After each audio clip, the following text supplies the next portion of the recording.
সালাম আলাইকুম।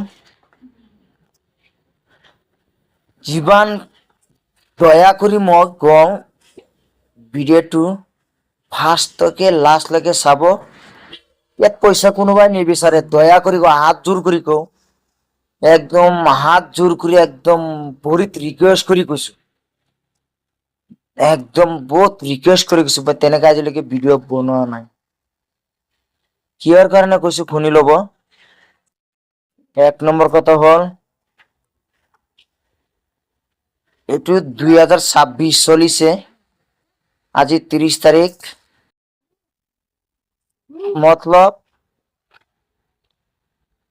এইটো সিজনত মই চব্জি কিনো 5 টকা, 3 টকা, 2 টকা কেজি।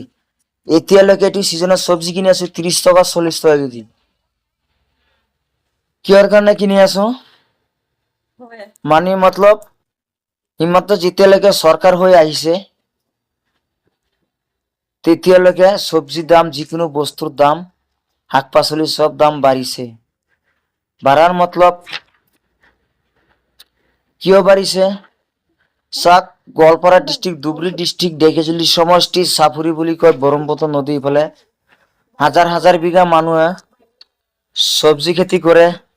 গোৱালপাৰা ডিস্ট্ৰিক্টত চব্জি খেতি কৰে, তাতে কোনো মানুহ নাই যেতিয়া চব্জি কৰিব বুলি। তাতে কিবা কিবা বহুত ফেক্টৰী কৰিছে, কিবা কিবি কৰি দিছে, তাতে চব্জি খেতি ক'ৰ পৰা হ'ব?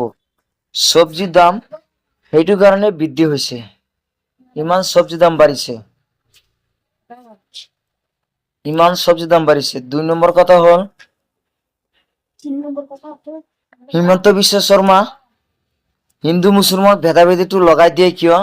এটা সরকার হৈ কিনে সি লগাই দিয়ে। কেনেকে লগাই দিয়ে? চাক, হিন্দু কাটিলে ব্লাড এটা, মুসলমান কাটিলে ব্লাড এটা। রিক্সাত উঠিলে ভাড়া য'ত 5 টাকা আছে তাত 4 টকা দিব। কাজিয়াটো কোনে লগাই দিছে? সি লগাই দিছে। আজি এটা মুসলিম ল'ৰাক যে হিন্দু মাৰি পেলাই, মুছলমান মানুহ মনে মনে নাথাকিব, এটো কিন্তু সঁচা কথা। মনে মনে নাথাকে। যদি হিন্দু ল'ৰাক মুছলমানে মাৰি দিয়ে, হিন্দুও মনে মনে নাথাকে। এটো ভেদাভেদি হাত জোৰ কৰি কওঁ, আপোনালোকে এৰি দিয়ক, এৰি দিয়ক। 2 নম্বৰ কথা হ'ল, মই এটা আদিবাসী ল'ৰাক সুধিছিলো যে মোৰ পাৰ্টনাৰী হয়, তোৰ ডকুমেন্টছ কি আছে? ল'ৰাজনী কৈছে মোক, মোৰ ডকুমেন্টছত থাকাৰ মতলব এটা বুটৰ আই কাৰ্ড এটা আছে, মোৰ কোনো আৰু ডকুমেন্টছ নাই, কোনো পেন কাৰ্ড, কোনো আধাৰ কাৰ্ড নাই। তাৰ ঘৰেৰ মাইকেৰও নাই, তাৰ ল'ৰাৰো নাই, চাগে তাৰ মাৰও নাই, তাৰ মাটো মই সোধা নাই, এনেকাই হৈছে। তাৰ ভাই ককাইৰো নাই। তেনেহলে আমার মুসলমানের ডকুমেন্টস বেশি আছে। তেনেহলে হিমন্ত বিশ্ব শর্মা খালি মুসলমানের পিছফালে কিয় লাগিছে? ইমান টার্গেট কিয়? তার কি মূৰত কোনোবাই মাৰিছে নেকি আমাৰ মুছলমান মানুহ? তাক গালি কোনোবাই দিছে? অন্যায় কৰিছে যদি কোনোবাই গালি দিছে? অন্যায় যদি কৰিছে কোনোবাই গালি দিছে?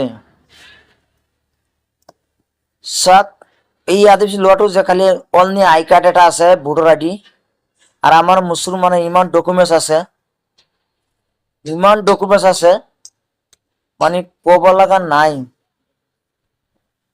তথাপি আমার 5 লাখ মুসলমানের ভোটর তালিকার করা নাম কর্তন করে দিছে, আৰু বলে কৰিব। 10 তাৰিখলৈকে শুনি আছো ডেট। মই হাত জোৰ কৰি কওঁ, সব কেইটা মানুহ মুসলমানেৰ ডকুমেন্টস আছে, ওকে আছে, আপনি ভোটৰ তালিকাৰ পৰা নাম কৰ্তন নকৰিব। হাত জোৰ কৰি কওঁ।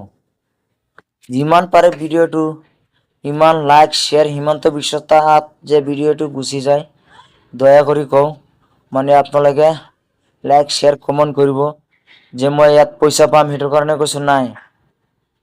মই মানে তাৰ তাত গ'লে বস্তুটো চাব, অলপ চাই চাব যে ছচিয়েল মিডিয়াত আহি কিনে মানুহবিলাক ইমান গালাগালি কৰে, মইতো কিবা গালাগালি কৰা নাই।